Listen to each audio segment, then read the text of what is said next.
every single one of them came to us and took a pay cut. Wow. And because of that, we kept on all of the other full-time and permanent part-time people until JobKeeper, ended up kicking in and all that sort of stuff. Hi, I'm Andrew Matner.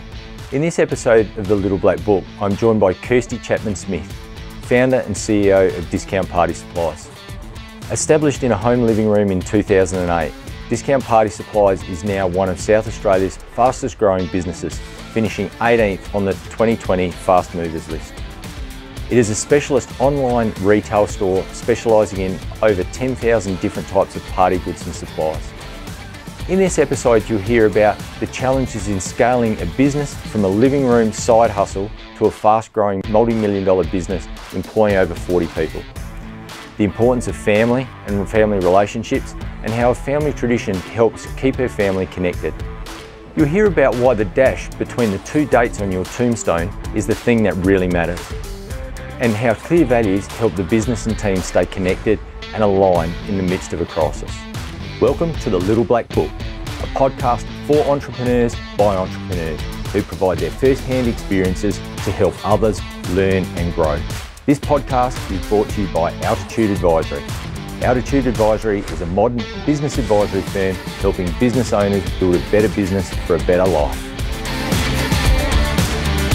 Favourite movie of all time? I don't have a favourite movie exactly. I have more of a favourite genre of movies that I enjoy watching. Yeah. So if I'm sitting there scrolling through Netflix or something like that, I tend to look for movies that are based on true stories or inspired by true events. Yeah. I really enjoy, I think, understanding people in different places and time and stuff like that, and learning what life was about for, either a certain race or a certain group of, people or something like that. And I enjoyed that. It takes you to a mindset where, maybe the fact that the little things in your life that mattered that day, the dog was this or the kids were that or the, work was this, really is nothing in comparison, when you're watching something maybe about a Holocaust movie or something like that. I was watching on Netflix the other day a movie called Where Hands Touch, and it was about a biracial Afro-German teenage girl. Yeah. And, I'm sure it was very loosely based on, a person or anything like that, but it was just really interesting. It never crossed my mind to,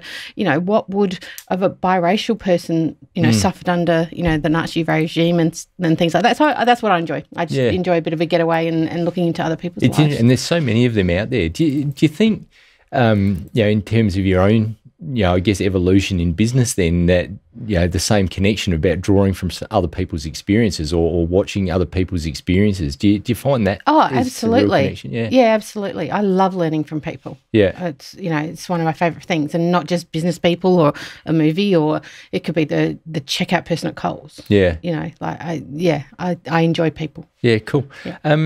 Can you name a book that as a child or a young adult had a real effect on you, and why? I can actually.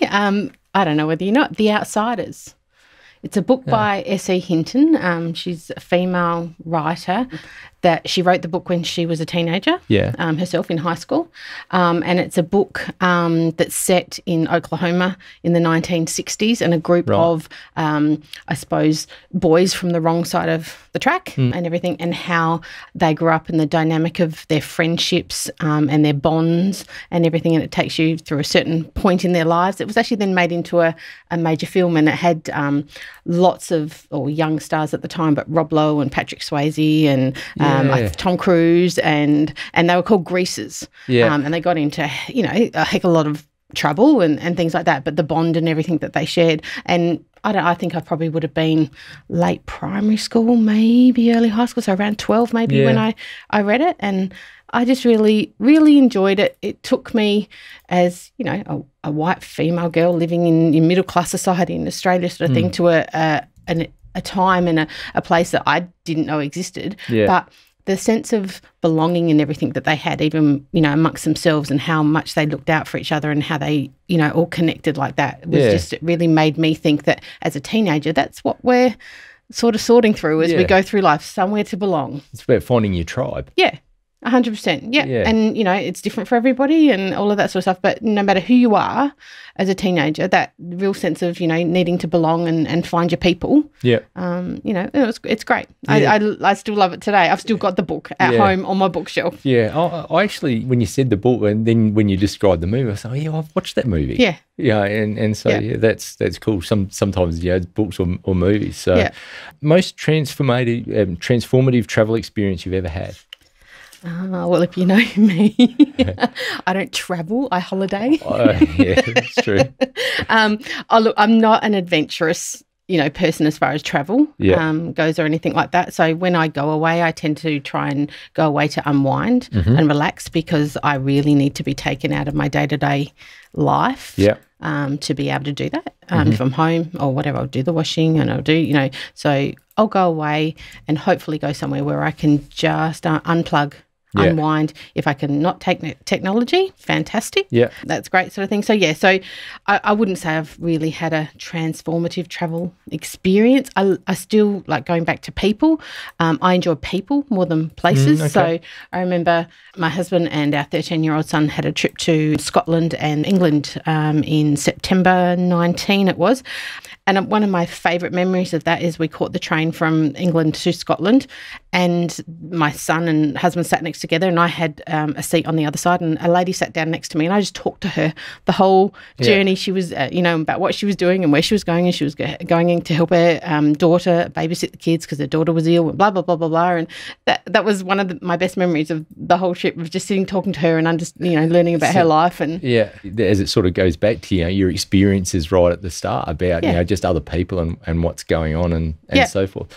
We've spoken about in some of the stuff that we've done together outside of this is about your need to unwind and switch off. How important is that in your routine to find some downtime? Because we can touch on this later. You are go, and the business is go. Yeah. How important it is for you to find that off switch and to be able to get away from everything that's going on? I think, to be honest, I'm really only understanding how important that is now. I've been go for many years as a wife, as a mother, as a business owner. I'm really only just understanding what chronic stress and burnout and everything really. You can't keep going. You like people say that's a say. You can't keep going. You're like, yes, you can. You can just push through it. You can get on with it, but you can't. You do really, really need to, understand the importance of being rather than the importance of doing. Yeah, it's a great line there. I'm just getting into it this year. That's sort of one of my goals, is doing more mindfulness and just being. Rather than do, because we put so much value on the doing. Get this done, get that done, succeed here, do this, and all of that. But I liken it to a washing basket.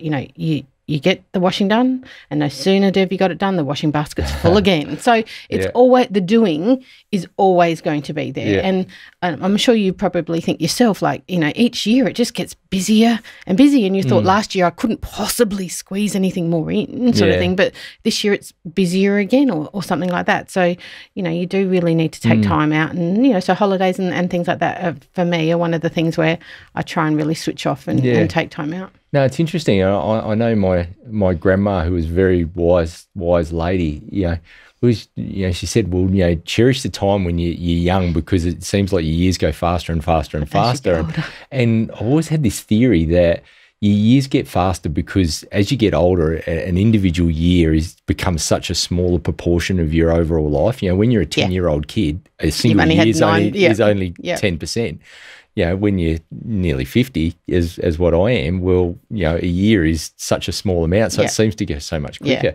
So in terms of your time out or your desire to switch off, do you have a favourite spot where you've been or you'd love to go? No, not really. One thing, and I suppose it relates back to what you're saying about, life going faster and things like that, is that my father passed away about 5 years ago, and he had pretty much just retired before he fell ill, and, sort of only lasted about 12 months until he passed away from there. But my mum and my dad had both worked really hard over the years and, built themselves up a nice nest egg of, I suppose, superannuation, that they were going to stop and travel and do things together and all of that sort of stuff. And lo and behold, he gets sick, he passes away. And my mum's now left by herself with, comfortable existence as far as wealth goes, but nobody to share it with, no one to go anywhere with or anything like that. And so that, it reminds you to, stop and smell the roses, I suppose, as life goes on. But apart from that, what she's decided to do with some of the money is that every year, and I've got a brother who's got a wife and a few kids. So every year she shouts us to a holiday just with the family. Yeah, and nice. it's my favourite holiday of the year.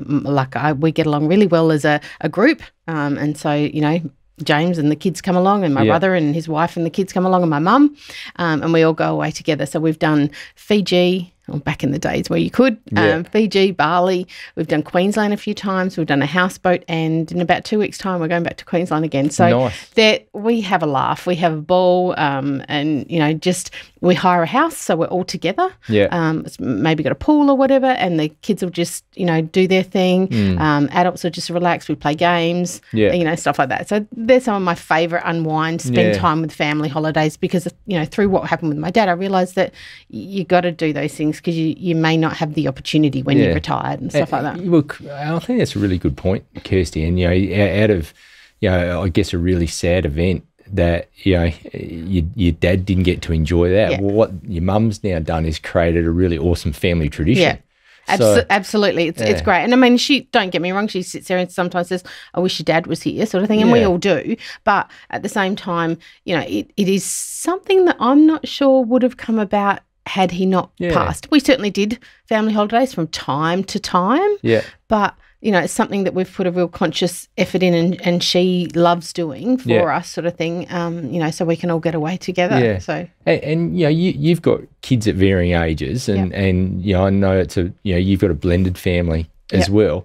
With that family tradition that your mum's created, is there something that perhaps is now important for you to then continue that with your own family going forward? The older kids don't want to travel with us. they're at that stage. No, I'm not coming with you. Look, maybe down the track. Maybe down the track. I think that it would be nice to do that, as a family. I mean, we've got, with the blended family, 4 kids. That might make it a bit harder once they've got spouses or whatever, and kids themselves if they do, but That's nice. It's a really great story. Thanks for sharing that. Now, you started the business Discount Party Supplies out of your own lounge room. Now, what prompted that entrepreneurial seizure?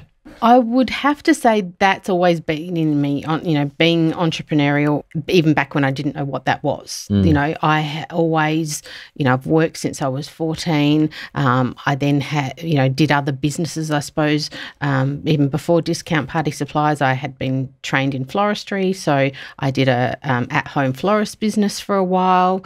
I was always prepared to, give anything a bit of a go. I've done lots of jobs and things over the years. And so when, our 14-year-old now, when he was born, I had been just selling some odds and sods and whatnot on eBay. And I said to James that I thought that I could, rather than go back to full-time work, continue and ramp up some of the things that I could sell on eBay. I could find other merchandise and resell it on eBay and perhaps make $50 at the end of the week and supplement the family's income that way. And it was just something that I thought I'd give a go. But it wasn't, Discount Party Supplies was born and we're going to, make this into a business and it's going to.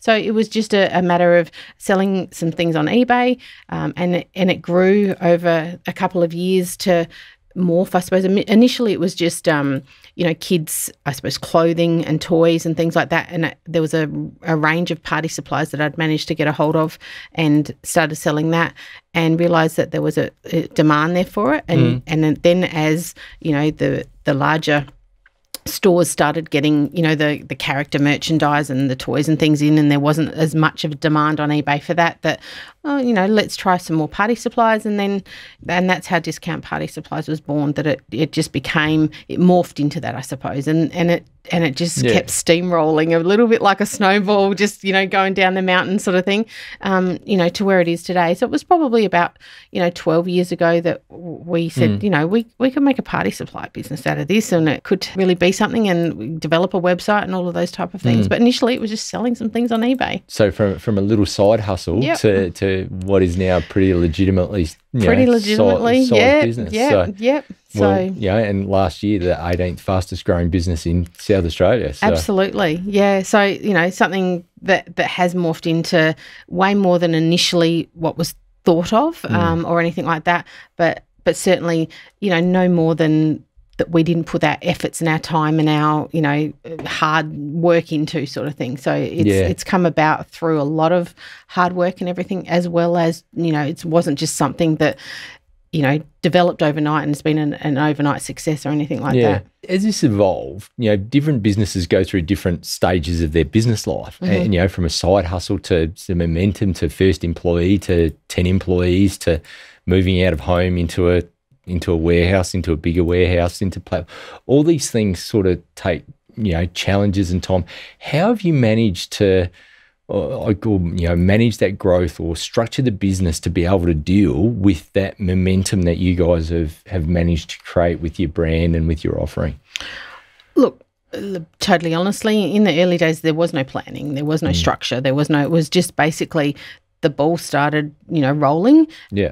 I can't do it all in a day. I need someone else to help me. And it just turned out that the neighbour next door, she was free and had a child about the same age as our 14-year-old now, sort of thing. And so she'd come over for a coffee, and I said, I can't stop for a coffee. You need to pack a parcel, So, and she still works with us today, sort of thing. So that it just kept growing and it just kept morphing. And I suppose the thing is, I kept up with it. I didn't just, I don't want to do it anymore. I just kept going, and I kept, thinking, what's next?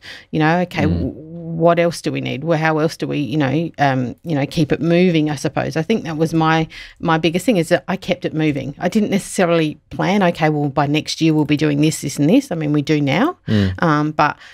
In those days, it was just keeping up with it, and and the more effort and time and everything you put into it, it just kept going. Yeah, a bit like just chasing a ball down a hill. You just got to keep running. You just keep up, and I didn't have business plans and staff this and that sort of thing, and it was very much learning on the go. Like I remember doing, went to TAFE, did a MYOV course, I did a WEA course in importing, I did a whatever the opportunity was there that I needed to learn. I was doing breakfast networking, and I was doing this, that, and the other sort of thing, just to learn things as I went, rather than just stagnate it all and just go, well, I'll just stay here and I know what I know and that's enough. Just keep learning and keep asking questions and everything, and before you know it, it gets to something that it is today. Was there a particular trigger where you where you found that you had to flip from that informal or more reactive way of doing business to a more structured framework? Was there a certain trigger for you as the CEO, or whether it be your time or burnout or other things that actually got to you to the point saying, okay, well, we now need to do things a little bit differently. This has got us to here, but it might not get us to there? Yeah, look, it was probably about 5 years ago or so now that we'd moved out of home. We'd then moved into a really small premises near our home, so I could still work around the kids, drop them to school, pick them up from school, all of that sort of stuff. Then we'd moved into another warehouse down at Melrose Park. And at that point, things, really started to get serious. We'd gone from, maybe spending $20,000 per annum on rent at this, small little place around the corner from home, to $80,000 a year in rent. And that to me was astounding. And like, how are you going to do that? It already was a serious thing, but you had to plan more, and you had to, by now we had a whole of, maybe half a dozen staff or whatever it is. But if we were going to keep going from there, we then had to, do some planning and everything like that. And that's when we started to reach out to different business advisors, Business SA, lots of different bits and pieces to understand anything from HR obligations to, to where we are today, that, we work with Altitude and get, you guys on board and all of that sort of stuff to give us some structure advice and planning advice. And then we've, obviously accountants and all of those bits and pieces that, you draw on to be able to do your, better planning and all that sort of stuff.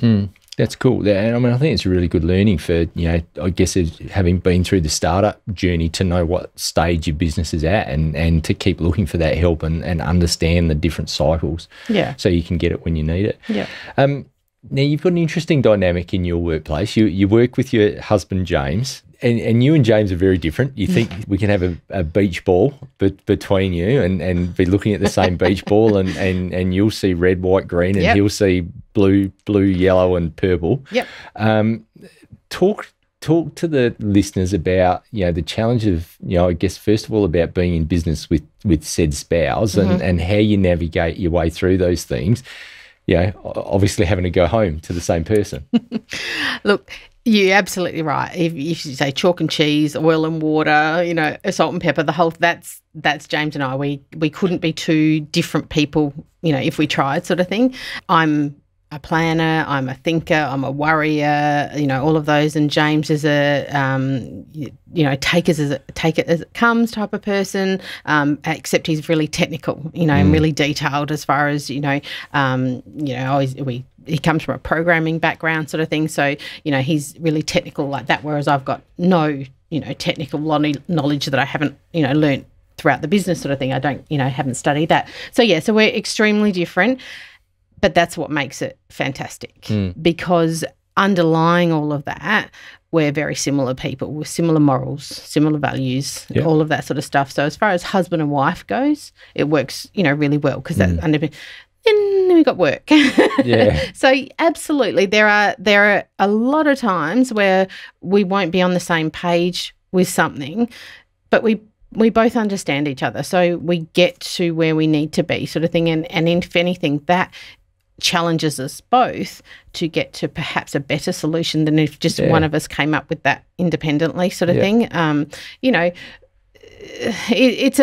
It's a dynamic, a work that I'm aware of that you can't really, nitpick and have a husband-wife relationship at work all the time sort of thing. But at the same time, I think it's healthy in, how we go about the business, and it certainly works for the business. Like my strong points and key points and things are very different to James's, and they come together and they make, a set of directors that are fantastic for the business. I think it works really, really well. And then, that we do go home and we do talk work and we do, and that is our life. And I think if he was working elsewhere or vice versa, we'd still do this. How was your day? What happened? Well, such and such did this and So we still do that. But there's also times where enough. I don't want to talk about it. Talk about it tomorrow. Don't want to talk about it tomorrow. And actually last night was one of the things he mentioned something to me, and I think I must have just given him a look. I reckon it was maybe 11 o'clock or something. I must have just given him a look. He goes, okay, I'll talk about it tomorrow. So, there are times where we don't want to talk about work anymore. But I think you make a good point there. You always look at spouses that are in business together going home and then continuing the same dialogue at home. But then that just made me reflect. Well, I go home and I talk to my wife, Ali, about, what happened here and what happened at her work. So it's the same thing. It's the same thing. You just happen to work at the same place. Yeah. So you can, did you see, and quite often we're working on very different things too. We're obviously not overlapping all the time in exactly what we're doing. I've got my role, he's got his role, and we're working on very different things. So quite often we take the opportunity to talk about what he did or what I did because he's got no idea, and vice versa sort of thing. So now, I mean, the extension of that is you've got the challenge of being the CEO. So at the end of the day, the buck stops with you. The final decision rests with you. How do you find that dynamic around the office? Is that challenging to, we always hear about, glass ceilings, about, female leaders and so forth in business, and especially with your husband, James, there and effectively reporting to you in a work role. How does that work down at your place? Is there I think any for us challenge? it's really clear. That is one of my strengths. I think I'm, the leader of the business and things like that. James is, you don't come to me if you've got a technical coding question or anything like that, but you do come to me if you've got, a business, a direction or something like that. And that's really clear. I don't think there's any, murky waters in regards to that. And on James's part, it works really well too, because, he's more than aware of that and accepting of that, and knows that that's my strength and knows that it's not his. I'm more of a people person, all of those type of things. So when we do, team get-togethers and all that sort of stuff, it sort of naturally just falls to me to lead the group or whatever the case may be. And he's got no problems with that, whatsoever. He knows it's my strength and he thinks I do a fantastic job of it. And, vice versa, when the coding's needed, you leave it with him sort of thing or whatever, or the technical, analytics and stuff that he does for the business. Yeah. And so it's really then about understanding your roles and then sticking to your swim lanes. Yeah. And look, from time to time, there have been things that I say, you need to butt out of that. That's not, your thing, or, vice versa sort of thing. He can say that to me sort of thing. But, in general, where we, and there's some things that, may take days to, work through or something personally or whatever, but we always come back on the same page. Yeah. And maybe sometimes I get my own way. It's interesting about getting back on the same page. And I know you guys have got some really clear values. It's referred to as shine in your business, I know. How important is that I'll call it as a grounding or a foundation pillar? Can you tell us what shine stands for, and how do you get that out through the team? Yep.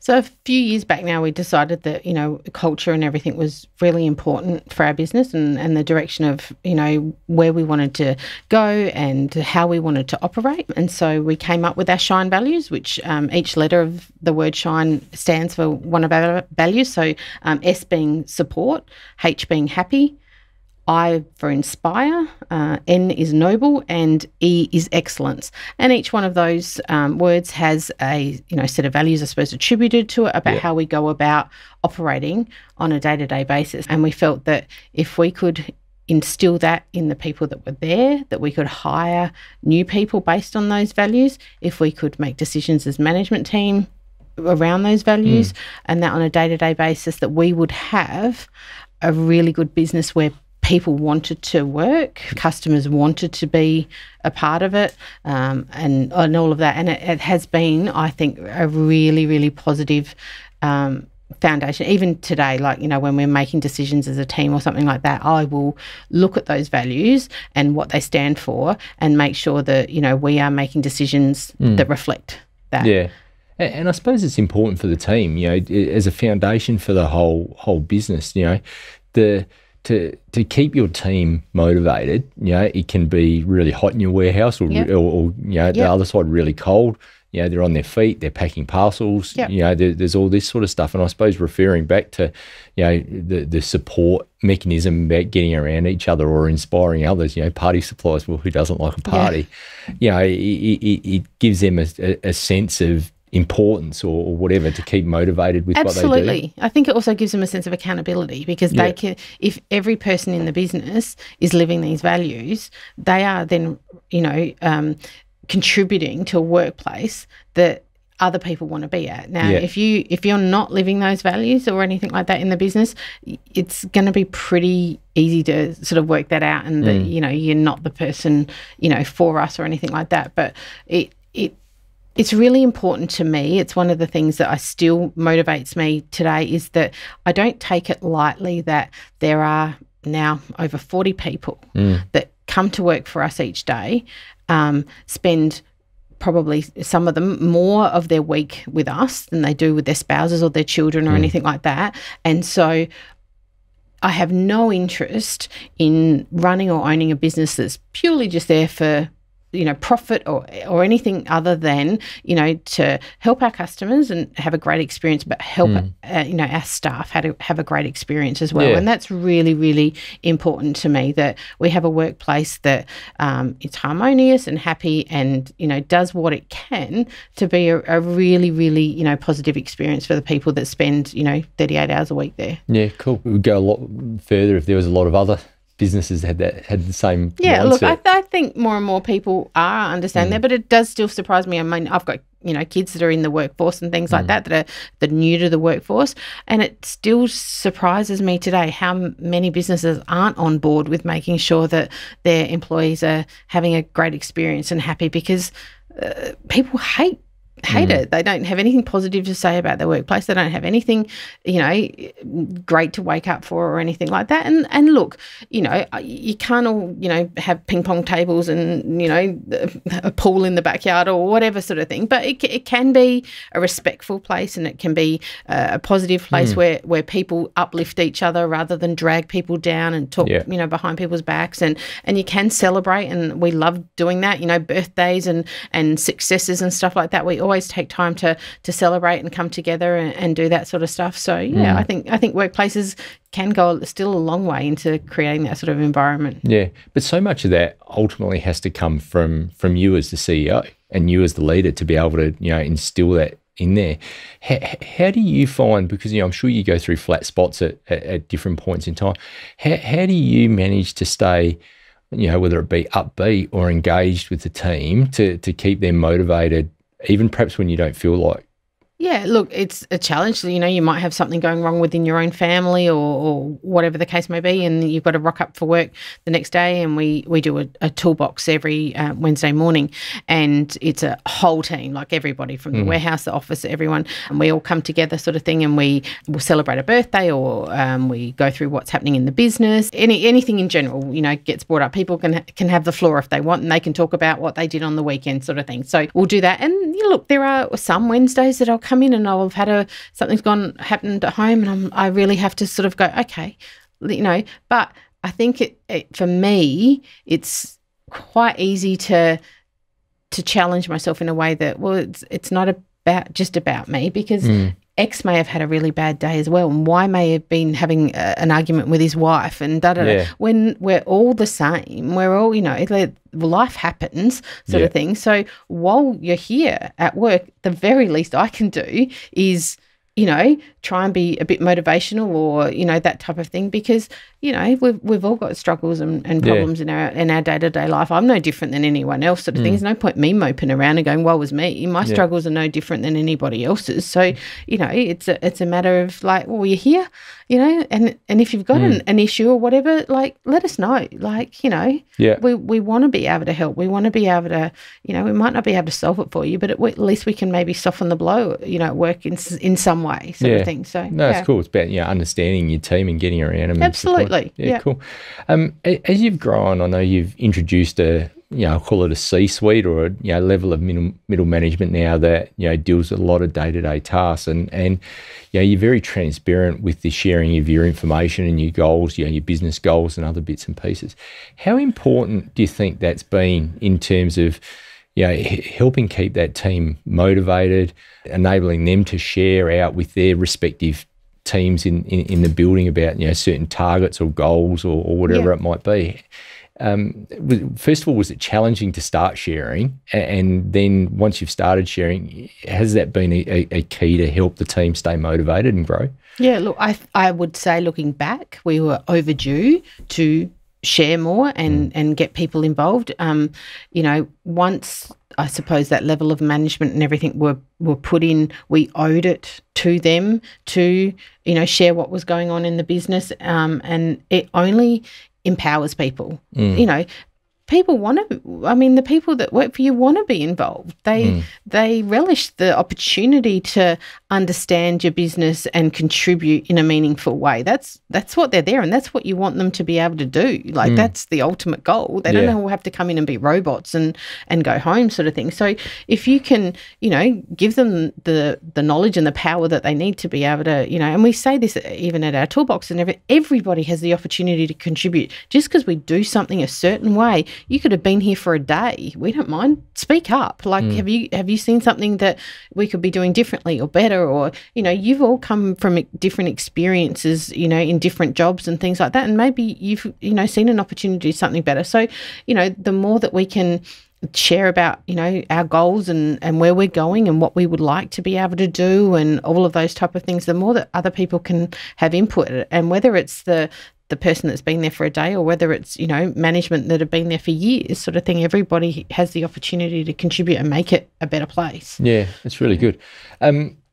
How do you find, because I know, COVID, the initial, impact of that sort of set you on your heels devastating a little bit. For a business that's used to moving so fast and seems that, it's almost a record day or a record week or every a record week, month every week or every day. How do you deal then with, I'll call it those little disappointments or little speed bumps? Oh, they weren't little. No, they weren't. But when you perhaps don't have this week wasn't as good as last week, or like this Monday wasn't as good as last Monday. How do you get past those little speed bumps and just keep moving when you're so used to growing and moving so quickly? Well, I'll speak directly to COVID, I suppose, because that wasn't a little speed bump, but it taught me some really, valuable lessons. I mean, I remember, I think it was the 13th of March, last year, the bottom fell. It was a Saturday. The bottom fell out of everything but toilet paper, sort of thing, of the business. It did. It was just instant and significant, and we were down 80% overnight, sort of thing. And like lots of people and businesses at the time, we had no idea what COVID was going to do. How long was it going to last? What does it really mean to a business that is in the, is in the business of celebrating, of gathering, of getting together? And, the Prime Minister's on the TV saying, you cannot have gatherings. And it's like, for how long? So we had to make some really drastic decisions really quickly, sort of thing. So, that week we, sat down with management. Okay, what can we do? We did budgets of worst case scenario, all of our expenses, all of, wages, everything. Where does that leave us? If we were going to do this, bottom of the, our revenue, where would that leave us? Can we pay this? Can we pay that? And so we did all those numbers, and we worked out that it just wasn't going to be possible to keep staff on if that was going to continue for a longer period of time. It just wasn't going to be possible to do that. And so, over the next week or so, we developed a plan to, keep certain staff members on, sort of thing, at their full wage. We had to let the casuals know that, there wasn't enough work. There just simply wasn't enough orders coming in for, them to be doing. And we had staff members and we had, full-time staff members who had only been there like less than a year come to us and say that they would take significant pay cuts if it meant somebody else could stay on, even if it was for 2-3 days a week, So, and in the end, the staff members that we had decided that we were going to keep on their full-time wages and everything, every single one of them came to us and took a pay cut. And because of that, we kept on all of the other full-time and permanent part-time people until JobKeeper, ended up kicking in and all that sort of stuff. So, and that taught me what type of people that we had working for us. It goes back straight to the core of your values, which is the S, which is support. Support each other, get around each other in that time when... And I had to have conversations with people that I said, I don't know how long this will last. You're offering to take an X amount of pay cut. I can't tell you when I can give it back to you. I can't tell you how I can give it back to you or anything like that. It's good. You've never led me astray before. You're not going to lead me astray now, sort of thing. That's what people were saying. I've got faith that if and when the ship turns around, I want to be here. I want these other people to be here as well, and I want the business to be here. So I'm happy to do that because, and as it was, it turned around and it turned around really well and everything like that. But that was the hardest thing I have ever had to do is stand at that toolbox and tell people that some of you are not, by the end of the week, not going to have a job. It was by far the hardest thing I've ever had to do, because it's something, you know, people coming, you know, to my place of work, I suppose, and relying on that income and everything for their family is really important to me. And I think that, you know, pays testament a bit to you in terms of the trust and the relationships that you'd managed to build, that, you know, to get messages back saying, well, you know what, you haven't led us astray before, so we'll stand by you, as opposed to, you know, necessarily jumping ship. Yeah, so. And I mean, we were, again, going back to the transparency, we were transparent about what James and I were going to do. We were not taking a cent at all ourselves from the business. You know, we weren't going on reduced income. We were going on none. You know, we weren't going to pay rent, you know, or everything. So they knew we meant business. You know, that's where that transparency came into it. They had faith because they knew we were doing everything that we could to, you know, get the business by, so they were prepared to come on board as well. Yeah, which in, you know, complete contrast, we've seen some of these corporates that have, you know, taken JobKeeper and big bonuses and all that sort of stuff for their big executives. You know, very, very different approach to how that's all worked. One of the key things that I think has been really important, or a key pillar to your growth, is your guarantee that you offer your customers. So you've got a very defined guarantee that it's, you know, it's published on your website. And I know you've been challenged with some of that, which I'll get you to touch on as well. But, you know, how important has that guarantee been to differentiate you from your competitors? I think everything that I've tried to do with the business has sort of, you know, been, you know, to a high standard. So customer service, again, is one of those things, and how we get the parcels to people and all that sort of stuff. So, you know, we're in an industry where people have a certain event date. It's not fluid. You know, if they didn't get that pair of jeans on that particular day, it doesn't matter. They can wear it next week. Well, you've got a party on Saturday, this, you know, such and such. So you want your items. You need them by then. So from day one, we've sort of had a dispatch guarantee that if you order by 2:00 on a working day, we'll dispatch that parcel out the same day to give every opportunity to get it there as fast as possible for you. And, you know, it's all about communicating that, you know, with your customers and all that sort of stuff. And I do think that we do a really good job of that, and making sure that, you know, people understand that what's in stock on the website is what actually we do have in our warehouse. So it's not like you're going to only receive half of your order or anything like that. You've got a delivery countdown that's on the website that lets you know how long you've got to put your order in until we dispatch. And then, you know, as you're in checkout, it gives you estimated delivery dates of when your, you know, parcels are going to arrive and all of that sort of stuff. So I think keeping all of that you know, up to date, and it certainly was one of the first, you know, it was certainly the first in the industry in its time to do that, as far as dispatch countdowns and all of that sort of stuff, has been really important. Yeah. Has that become more challenging for you as a business with, you know, we've seen the massive spike in online shopping and, you know, Australia Post and all the other logistics providers that are now impacted by this? How do you manage around, I guess, that reliance on others to help, you know, do what you do? It's a frustration. You know, it absolutely is, because we do have a certain standard of what we expect as a company to be able to achieve. And when you're relying on a third party to then pretty much to deliver on that, you know, you want to be able to be aligned with a partner that does, you know, can meet those demands and deadlines and all that sort of stuff. And so we've had to be honest about that with our customers, because obviously, you know, we use Australia Post and they were impacted, and rightly so. There's not enough freight going around, the time planes going around the country to, you know, carry the freight. There was a massive, you know, online surge that people wanted, you know, delivery, so they suffered greatly, you know, and they knew that, and they were, you know, it was on the news and all that sort of stuff. So in regards to our,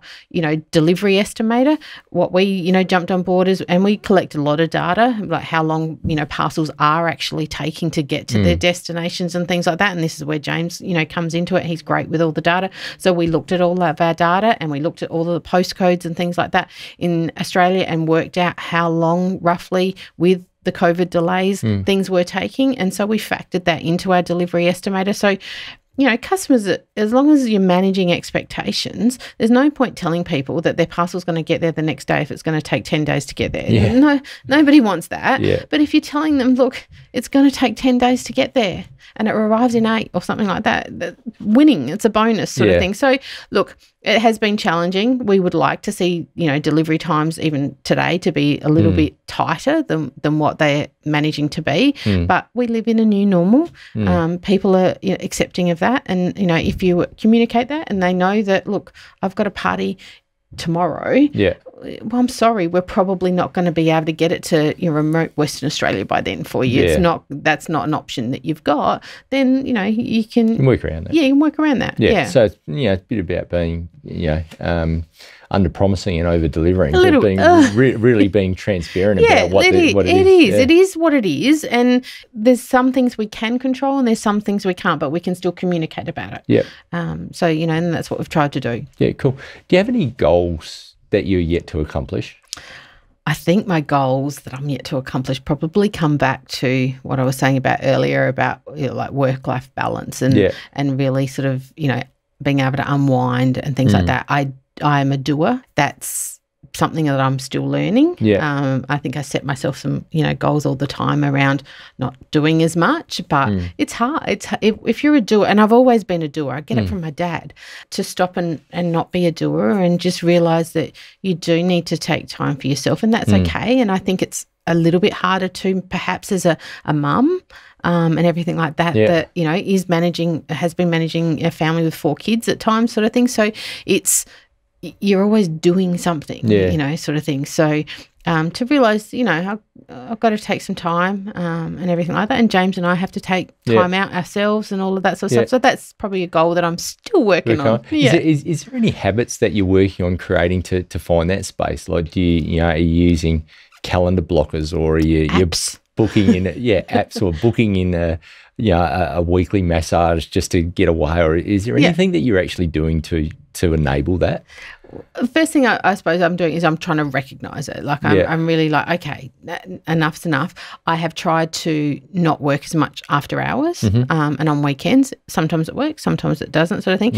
I'm accepting of the fact that also it's okay. When you don't meet your goals sometimes or things like that, it's okay. Don't beat yourself up about it. So, if I have had a weekend where I've worked, well, that is what it is. And that's okay too, because if you're going to berate yourself about it, you're just going to start the whole week a mess anyway. So other than that, I have got an app on my phone. It's called Calm. I'm doing a mindfulness meditation every day. Cool. That takes you through lots of different things, and it's got sleep programs and all bits and pieces. I don't tend to have problems sleeping, but so I'm doing that every day. I also like listening to a lot of TED Talks and stuff like that. So when I've got something in particular, like at the moment about, mindfulness and stuff, I'll listen to TED Talks and the actual science behind it, and about how, you do train your brain to the more you do, the more your brain does get wired like that, and it just keeps going and going and going, but you can unwind, train it to not be,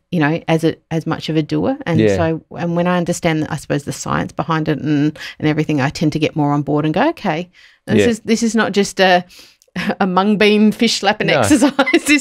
This is something that you really need to do, sort of thing. So So I've been doing that. Well, I mean, there'll be probably people out there who say, well, this is some crazy hippie, fish slapping stuff or whatever it might be. But the reality is that our minds and our bodies are amazing, pieces of equipment. And, you can gear them up to behave in a certain way, and you can wind them down to behave in a certain way. And it's all around habits and behaviours and how you manage that energy. And a good buddy of mine who's an ex-monk, Dan Napani, said, where your mind goes is where your energy flows. So, if you're focusing on doing a whole lot of stuff, then that's where your energy will go. If you focus your energy on winding down, well, that's, where your energy will flow as well to relax. So I think it's amazing. It's good self-awareness from you to say, okay, well, I need to get better at this. Oh, and we're all really different. Some people are really good at it. I really struggle with mindfulness. I've done, even last year, I was doing a mindfulness course, and I used to sit there and I'd be going, my mind just won't shut up. It really doesn't. That's how I'm wired. Just, the minute that I even create a vacant space in my mind. It's going, oh, okay, did you take tea out tonight? And what did it like? It's like, would you shut up? Yeah. Like, you know, and so it really does take practice. Yeah. You know, so and I'm still learning that. No, it's good. It's good. Do you have a life motto? I do have a life motto, actually. It's a bit of a saying, and it's, there will be 2 dates on your tombstone and everyone will read them. But all that truly matters is that little dash between them.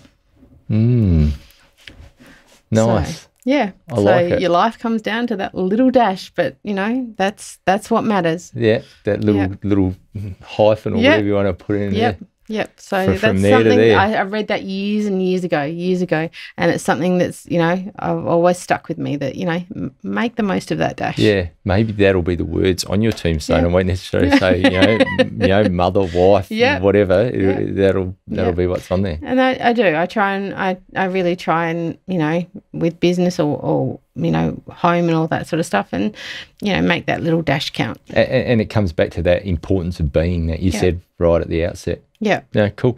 Do you have a mentor? No. No? I don't actually have a mentor.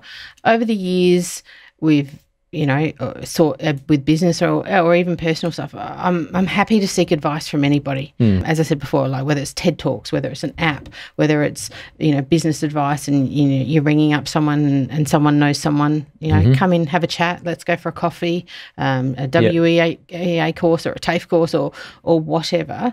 You know, I learn from, I think, lots of people, not one person or anything like that. So that's more my thing. Excellent. Thanks for joining us. That's been okay. Fun. Thank you. I appreciate you having me. No worries. Thank you. Hi, I'm Kirsty Chapman-Smith, the founder and CEO of Discount Party Supplies. Thank you for joining us on The Little Black Book.